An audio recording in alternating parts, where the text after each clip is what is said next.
We find ourselves up to Chapter 4 in Heart and Soul. Chapter 4 is titled Lincoln's War as in Abraham Lincoln. At the end of Chapter 3, we talked about how when Lincoln was elected president in 1861, the South seceded or separated from the Union, the United States. So it split into two countries, North and South.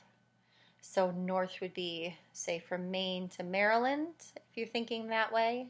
And then from Virginia down south all the way to the bottom would be the South, the Confederate States. So the South was the Confederate, the North was the Union. The North still considered themselves the United States. The South had separated. So, Lincoln's War. And the quote for today is, "Surely war is hell, but slavery is worse." And that's from Nat Love, a former slave. And here you have a picture in the beautiful tree-covered lane, Plantation. And that's a lot of times what we think of when we think of the South and plantations, the beautiful houses and the trees and everything looks so nice. But not everything about it is nice. So, the good Lord blessed the South with beautiful country. There are big green mountains and wide rivers full of jumping fish and cypress swamps and forests with giant trees as tall as buildings, each full of squeaking birds and critters. There are even white sand beaches with warm water and palm trees. Most important, the South is blessed with deep, rich soil capable of raising crops of all kinds. It's the reason so many plantations were built down south. Larger plantations had beautiful gardens and big houses with rows of old oak trees draped with Spanish moss. They were filled with the finest things: grandfather clocks, velvet and silk couches, expensive rugs, and chandeliers of colored glass. Visitors to the property might have felt like they had just reached the gardens of heaven. That was until they caught sight of African men and women slaves whose raggedy clothes, sad faces, and smelly bodies revealed the ugly truth that this was no heaven at all. Those fancy homes came at the high price of blood and sweat of people who never knew liberty. The time would come when all of those white folks in the North and South who benefited from slavery would pay dearly for the trouble it started. So remember in class when we made that big web and showing how everything was connected, that just because at the time there was not slavery in the North didn't mean that people in the North weren't benefiting from slavery, that their businesses weren't making money from it, or they weren't selling things to slave owners, or shipping things across the ocean, or benefiting from selling slaves, even though by that time they weren't allowed to bring slaves over from Africa anymore. That time came to pass in the spring of 1861.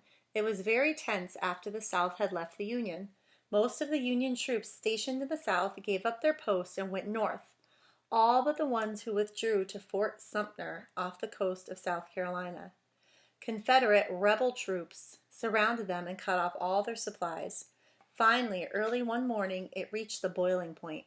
The rebels fired first and showered the fort with cannonballs until the next day.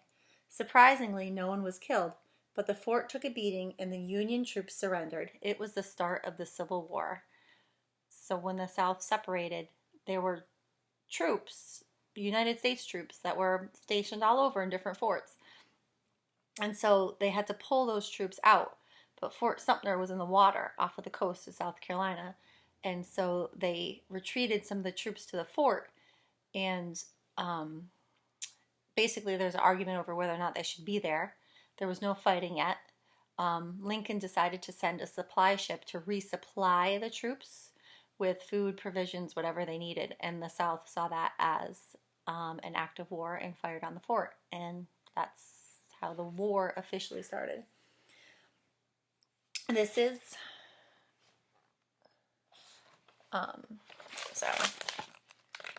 is that better? Okay. It says Pap as a Union soldier, 1863. So Pap, who he keeps talking about, that would be him as a Union soldier. So he fought for the North. Pap was a young man when the war began. When the line was drawn between the Union and the Confederacy, some Southern families who lived in border states had to choose sides. Some families who lived in all states had to choose sides. They would have family just like you do now. Some might live in a different state, And so depending on whose side they were, they might be against those people. And the states on the border there's that line between North and South. So Union above, Confederate below, and those states kind of in the middle, especially, had to pick which side they were going to fight on. So, you had families fighting families. When Maryland, rather than stay in the Union, a handful of slave owners abandoned their plantations and sent their slaves south into the Confederacy. When Maryland sided with the Union, slaves on Pap's plantation were split between the master's two older sons in Virginia. So Maryland stayed part of the United States, even though they had plantations and slavery in Maryland.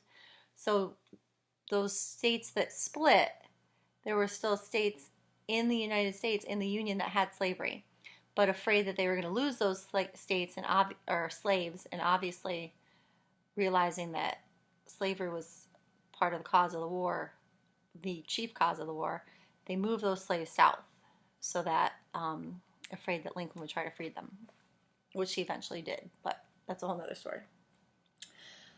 When Pap and some 30 other slaves were sent to a plantation in Richmond, owned by the man's eldest son. A few months after they had settled there, Pap was out in the cotton fields when he heard a loud boom. Sounded like thunder, only there weren't any rain clouds. He heard it again, and all of the slaves were frightened.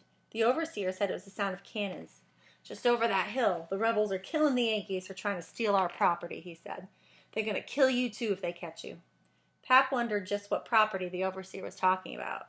Old overseer didn't know a thing. Pretty soon they all got used to the sound of cannons. There was fighting all over the place. Slaves kept quiet around white folks, but gossiped amongst each other about how Abe Lincoln was going to free the slaves. Pap couldn't wait on old Abe Lincoln, though. When the fighting came close enough, he upped and ran to the Yankee lines. Turned out they didn't kill him like the overseer said they would, but they had him working hard as the devil, digging ditches and clearing dead and wounded soldiers from the battlefield. And he didn't eat as well as he had on the plantation. But he didn't care. He was free. And would you believe that the missus had the nerve to be heartbroken when he ran away? Other slaves who made it to the Yankee lines told Pap she said he deserted them. Child, please. You can't blame a person for taking his freedom when he gets the chance. Pap said the battlefields were terrible, noisy places. One steady roar of guns and cannons. So here's a hard to see again in the light.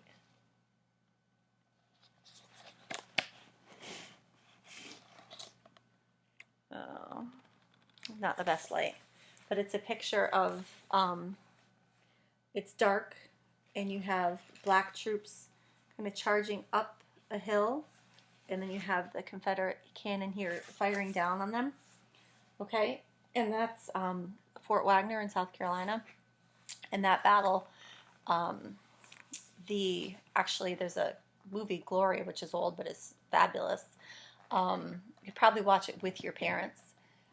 And it's the story of the 54th Massachusetts, who were the first ones to cross the beach and have to scale the side of this fort as the cannons and the guns were firing down on them.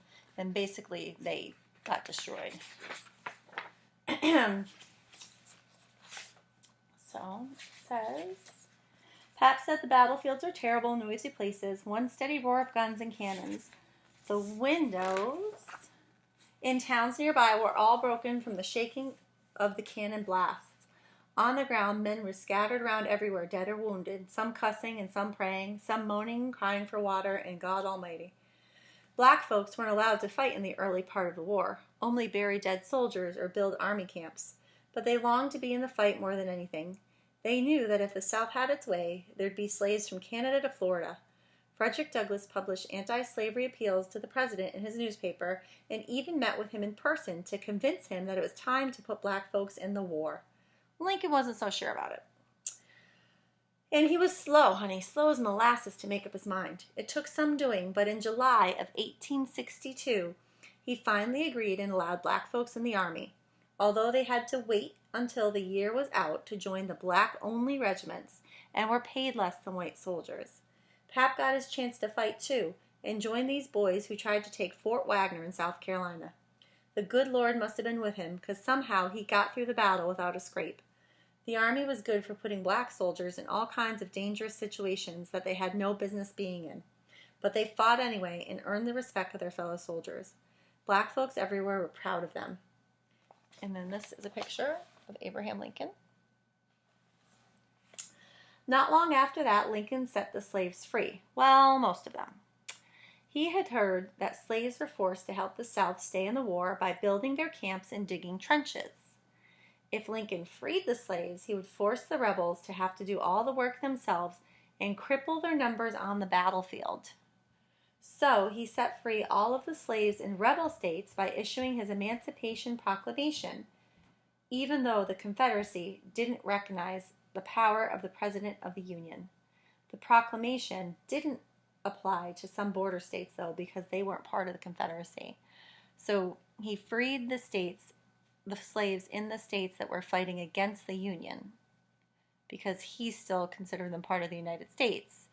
But the South didn't consider themselves part of the United States, so that rule didn't mean anything to them. But when Union troops were going through, the slaves, they basically freed them, and a lot of the slaves started following the Union soldiers through the South as camp followers. And once they heard Lincoln set the slaves free, more of them would try to run away. But he didn't free the slaves yet that were still part of the North in the United States. So only the slaves in the states that were fighting against the North. So those border states like Maryland that had slavery, their slaves were not officially freed in the Emancipation Proclamation. That would come later. So to sweeten the pot, Lincoln promised freedoms to slaves in the rebel states who fought in the Union Army. Kind of sounds like the Revolutionary War. And honey, when the slaves heard that freedom part, heaps of them ran off to the Union, especially the ones in the border states. Lincoln gave the rebel states till the end of the year to surrender and rejoin the Union. None of them did. So on the first day of January 1863, all of the slaves were set free.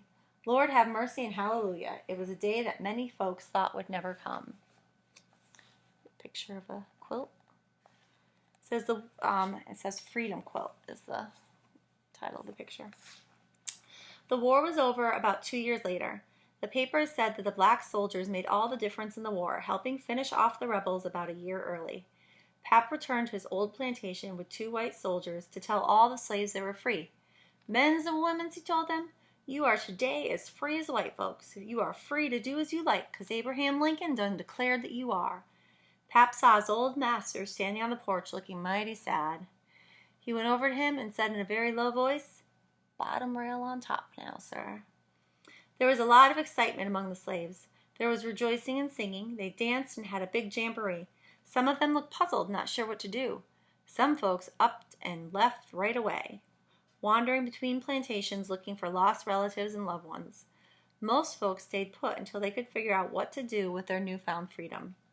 Just like that, 4 million Negro slaves were set free. Black folks were thankful to the heavens and to old Abe Lincoln for having the courage to do what he felt was the right thing. The jamboree didn't last long, though. Lincoln was shot dead a few days after Confederate General Robert E. Lee surrendered. Lincoln's vice president, Andrew Johnson, became president, and we quickly learned that he was no friend to black folks. So they were technically set free, but the trouble wasn't over yet.